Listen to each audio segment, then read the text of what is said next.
अस्सलाम वालेकुम रहमतुल्लाहि व बरकातुहू। इमरान भाई, मेरा नाम अब्दुल कुद्दूस है और मैं बीए साइकोलॉजी का स्टूडेंट हूँ। मेरा सवाल ये है कि स्टॉक मार्केट या क्रिप्टो करेंसी में इन्वेस्ट करना कैसा है। अब्दुल कुद्दूस ने सवाल किया है कि स्टॉक मार्केट या क्रिप्टो करेंसी में इन्वेस्ट करना कैसा है। देखिए, मैं फतवा देने का अथॉरिटी नहीं हूँ, मैं फतवा नहीं दे सकता। उलेमा जो फतवा दिए वो सुना सकता हूँ सिर्फ। जहाँ तक अगर अल्लाह अल हकीम के हमारे टॉपिक्स चल रहे थे, उसमें जो इकोनॉमी के ऊपर मैं एक सबसे अहम बात बताया, उसमें मैं बताया कि कोई भी इकोनॉमी के हलाल होने की शर्त क्या है, वाज़े तौर पर क्लियर एविडेंस के साथ मालूम रहना कि ये जो इकोनॉमी है इसकी बेस क्या है, बेस ओरिजिनल, इन्हें कहाँ से ओरिजिन हुई और ये कहाँ पे इन्वेस्ट हो रही और इसका रिकग्निशन क्या है और इसकी सिक्योरिटी क्या है। चार चीजें, ओरिजिन, सस्टेनेबिलिटी, रिकग्निशन, सिक्योरिटी। जब तक ये चार चीजें कोई भी इकोनॉमी पे नहीं है वो हलाल हो ही नहीं सकते इस्लाम में, राइट। क्रिप्टो करेंसी जिसको हम बोलते हैं उसमें कई हैं। एज ऑफ नाउ, आज की तारीख में 9,000 से ज्यादा क्रिप्टो करेंसीज यूज हो रहे हैं। उसमें सबसे पॉपुलर बिटकॉइन है। बिटकॉइन के बारे में क्या है, ओरिजिन कौन शुरू करा आज तक नहीं मालूम। इलॉन मस्क इन्वेस्ट करा, उन्हें इन्वेस्ट करा तो उन्हें हमारे लिए खलीफा है, उन्हें आलिम दीन है हमारा, उन्हें मुफ्ती आजम है, उन्हें कर दिया तो बस वो शरीयत बन गई हमारे वास्ते। हमारे लिए कौन है रोल मॉडल, लक़द काना लकुम फी रसूलिल्लाहि उस्वतुन हसना, मोहम्मद सल्लल्लाहु अलैहि वसल्लम रोल मॉडल है। हमारे को तरबियत इस्लाम क्या दे रहा, जो भी आप माशी चीज पे इकोनॉमी में जब जा रहे हैं, ओरिजिन क्या है पहले देखो उसका। ओरिजिन ही नहीं मालूम, नहीं मालूम है ना ओरिजिन। क्रिप्टो करेंसी का किसको भी नहीं मालूम है। 9,000 क्रिप्टो करेंसीज चल रहे हैं, कौन शुरू करा किसी को भी नहीं मालूम, रेट कौन फिक्स कर रहा किसी को भी नहीं मालूम। जब पहली मर्तबा बिटकॉइन आई 2008-2009 में, तो एक बिटकॉइन की कीमत $1 से भी 1 पैसा कम थी, 1 सेंट, 0.99 सेंट एक बिटकॉइन की कीमत थी। कब, 2009 में। 2021 में क्या हो गई, 50,000, कल 50,000 थी, 3 दिन पहले 40,000 थी, 2 दिन पहले 45,000 हुई, आज से 2 हफ्ते पहले 36,000 थी।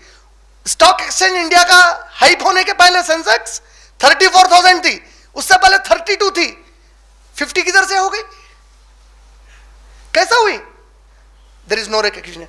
क्या रिकग्नाइज्ड है, क्या आप क्रिप्टो करेंसी के जरिए कपड़े खरीद सकते हैं, रिलायंस वाले एक्सेप्ट करते हैं, लाइफस्टाइल, कोई दूसरे मौज की बंडी से मौज खरीद सकते हैं। रिकग्निशन का मतलब क्या होता है, जरूरियात जिंदगी खरीद सकना आप उससे। मैं 10 रुपए देके जरूरियात जिंदगी खरीद सकता हूं, वही 10 की नोट के ऐसे बंडल बना लेके एक शर्ट खरीद के आ सकता हूं, सबसे कीमती बंडी का मौज भी वही 10 रुपए से खरीद सकता हूं। क्रिप्टो करेंसी से मौज खरीद सकता हूं, राशन खरीद सकता हूं, मैं कर सकता। रिकग्निशन नहीं है उसको, आम चाल में है नहीं है। कितनों के पास है क्रिप्टो करेंसी, $50,000 बोल रहा हूं मैं आज का रेट एक बिटकॉइन का। इंडिया के कितने हो गए, 35 लाख रुपए एक बिटकॉइन, 35 लाख रुपए के वैल्यू की है। कैसा हो गया भाई इतनी वैल्यू उसकी। तो आज एक आदमी इन्वेस्ट कर दिया ब्लाइंडली, सपोज उन्हें 5 बिटकॉइन खरीद लिया, 35 लाख से 5 कर लिया तो कितने हो गए, देखो कल बिटकॉइन का रेट गिर गया एकदम 18,000 हो गया। इन्हें वापस किसको पूछेंगे कैसा हुआ, गया काम से। सिक्योरिटी है, गवर्नमेंट रिकॉग्नाइज करी नहीं करी। आज के पेपर में है कि इंडिया में क्रिप्टो करेंसी को एक्सेप्ट करना चाहिए। तो ये छोटे छोटे से न्यूज बन लेते क्यों आते मालूम है, जो बड़े अजदहे खून चूसते हुए बैठे हुए हैं, पहले आहिस्ता से ऐसे न्यूज डाल के दिमाग बनाते पब्लिक का। अरे हो भाई वहां चल रही तो यहां पे भी चलना। यूनाइटेड नेशन के अंदर 210 कंट्रीज है मेंबर यूनाइटेड नेशन के, उसमें के 15 भी उसको लीगल नहीं मानते। क्रिप्टो करेंसी पूरी दुनिया में 15 कंट्रीज में भी आज तक लीगल नहीं है। इंडिया और हमारे यूएसए, ये 22 कंट्रीज क्या करे, इसको इलीगल नहीं बोले, लीगल भी नहीं बोले। क्यों नहीं बोले, क्योंकि अगर कोई क्रिप्टो करेंसी में है तो उससे टैक्स वसूल करना है। इलीगल बोल के उससे टैक्स कैसे वसूल कर सकते हैं, और अगर लीगल बोल दिया तो फिर बैकिंग देना है इनको। समझ में आ रहा? तो ना लीगल बोल रहे ना इलीगल बोल रहे, समझ में आ रहा? कोई अगर इन्वॉल्व हो रहा तो उसको अरेस्ट नहीं कर रहे, तो इलीगल चीज में इन्वॉल्व हो रहा।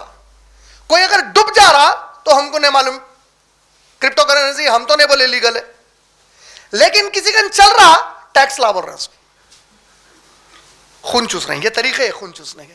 तो क्रिप्टो करेंसी हराम है। स्टॉक मार्केट, देखिए स्टॉक मार्केट कैसा सब्जेक्ट है।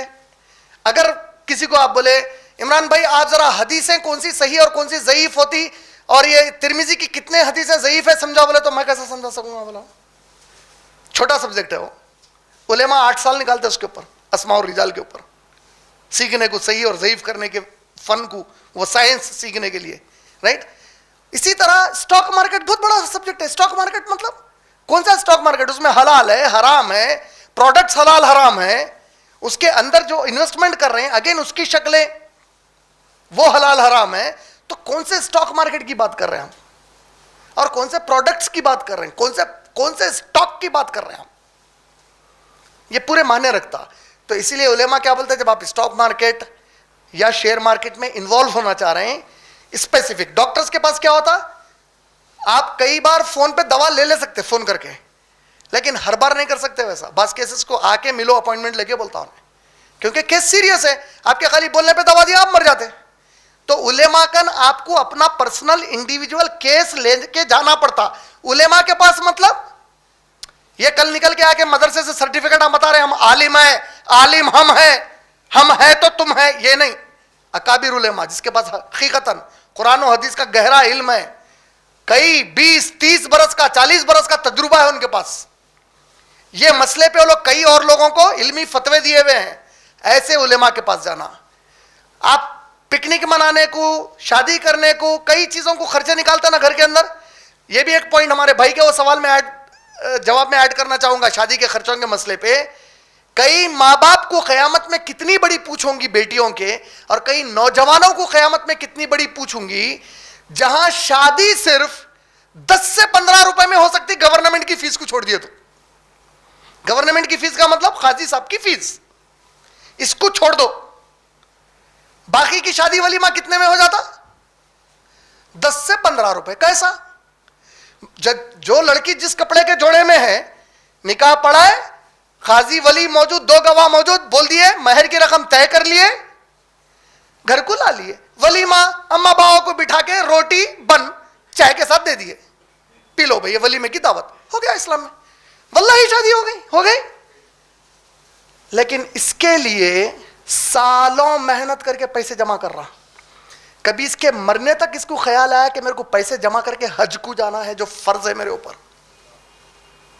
कभी इसके माँ बाप को ख्याल आया? अरे इस्लाम तसव्वुर में नहीं है भाई। इसीलिए नतीजा क्या हो रहा, देखो कैसी अल्लाह की मार, निशानी को नहीं समझ रहे। क्या निशानी है?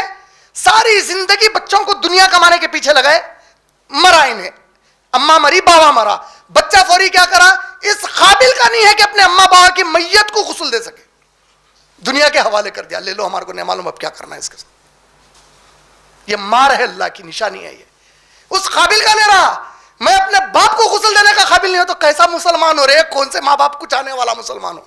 मैं मेरी माँ को गुस्ल नहीं दे सकता तो ये कौन सी बेटी है, कौन सी मोहब्बत करने वाली बेटी है? ऐसा हुआ क्यों?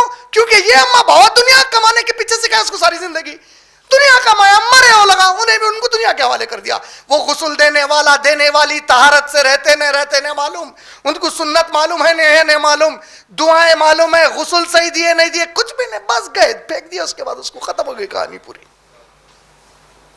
कितनों को हज का तस्वुर आया, पैसे जा, जो इतना आसान निकाह है उसको बर्बाद कर लिया पूरे माहौल को। आज समझ में आ रहा? तो ये जो स्टॉक एक्सचेंज वगैरह की ऐसी चीजें होती, आप बहुत अकाबिर आलिम कन जाएंगे, उनको पूरी चीज समझाएंगे, वक्त लगेगा तो वक्त देंगे उनको। ये पॉइंट क्यों लाया मैं हज का?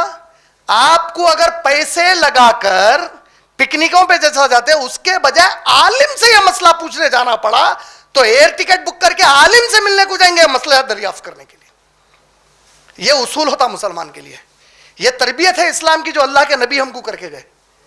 यह तरबियत है जो हमारे मुहद्दिसीन हमको बताया अपनी जिंदगी में। कितनी जिंदगी थी इमाम बुखारी रहमतुल्लाह अलैह की? 60 साल की जिंदगी उनकी, 60 साल की जिंदगी का कारनामा सारी उम्मत अगर कुरान के बाद कोई किताब पे डिपेंड है, इस कुरान के बाद, तो इमाम बुखारी के अहादीस की किताब पे डिपेंड है। कैसी बरकत है देखो उनकी जिंदगी की। आज हमारे अम्मा बाबा हम लोगों को 80-80 100 साल की जिंदगी मिल जा रही, एक आयत सही तरीके से हम लोग पढ़ने के काबिल नहीं, आज एक हदीस बयान करने के काबिल नहीं है। 4 गैर मुसलमान ठहर के नबी की सीरत पे 5 मिनट बात करो बोले तो 5 मिनट हम नबी की सीरत पे ठहर के सलीके से बात नहीं कर सकते। कोई गैर मुसलमान ठहर के बोला कि 5 मिनट ये कुरान हक है, ये साबित करो मेरे सामने, 5 मिनट हम ये नहीं कर सकते। कोई गैर मुसलमान बोला मेरे राम जी में, कृष्ण जी में, गणेश जी में, जीसस में और अल्लाह में क्या फर्क है, समझाओ 10 मिनट में। ये समझाने के हम तो नौकरियां करते हैं ना, हमारे यहां के हिंदुस्तान के मुसलमान, आप पुलिस डिपार्टमेंट के, आर्मी के बड़े बॉस को झेलते, उन्हें जन्नत देता ना जहन्नम देता, रे तेरा बॉस, तू अल्लाह की इबादत कर, अल्लाह की इताअत। किससे डर रहा? इन लोगों से जो अल्लाह को मान रही नहीं, उन लोगों से जो कुरान को नहीं मानते, उन लोगों से जो नबी को नहीं मानते, उन लोगों से जिनके दिमाग में बैठा हुआ है कि नबी सल्लल्लाहु अलैहि वसल्लम की वजह से पूरी दुनिया में आज गड़बड़ है, नाउज़ बिल्लाह। इतना तक मुंह खोल के नहीं बोल सक रहे हम लोग, चलो भाई इस्लाम से प्रॉब्लम है, तुम्हारे इतने बड़े बड़े मुमालिक है दुनिया में, कोई एक मुल्क बताओ जहां पे पीस है, जो तुम प्रूफ कर सके हम देखो रोल मॉडल हमारे पीस आ गया आज है? नहीं है। मिडिल ईस्ट में कितने कंट्रीज है, उसमें से कितने कंट्रीज है गड़बड़ हो रही, सिर्फ एक फलस्तीन में हो रही, सीरिया हाल हाल में, यमन, उसके अलावा जो बड़े बड़े कंट्रीज है, सऊदी अरब है, दुबई है, कुवैत है, कतर है, बहरीन है, हाँ आपको अब इस वक्त टर्की है, इस वक्त आपको कई दूसरे मुस्लिम कंट्रीज है, ट्यूनीशिया है, अल्जीरिया है, कहां है गड़बड़ इनके पास? अब पहली मर्तबा जो दुनिया को कल तक जो है मासूम मुसलमानों पे जुल्म कर रहा था अमेरिका, दहशतगर्द बोल के, अब पहली मर्तबा जिहादी टेररिज्म, मुस्लिम टेररिस्ट, इस्लामिक टेररिज्म से टर्म चेंज हुआ, अब होके अब डोमेस्टिक टेररिज्म पे आया। लेकिन हम किस हाल में हैं? तो ये सब क्यों हो रहा? क्योंकि फिक्र खत्म हो गया हमारे पास। ऐसे सीरियस जब सवाल रहते हैं, हमको अकाबिर उलेमा से रुजू होकर मसले लेना चाहिए। और क्रिप्टो करेंसी कोई उलेमाए दीन दुनिया के इसको फिल वक्त तक हलाल बोल के नहीं बोले। उम्मीद आपका जवाब मुकम्मल।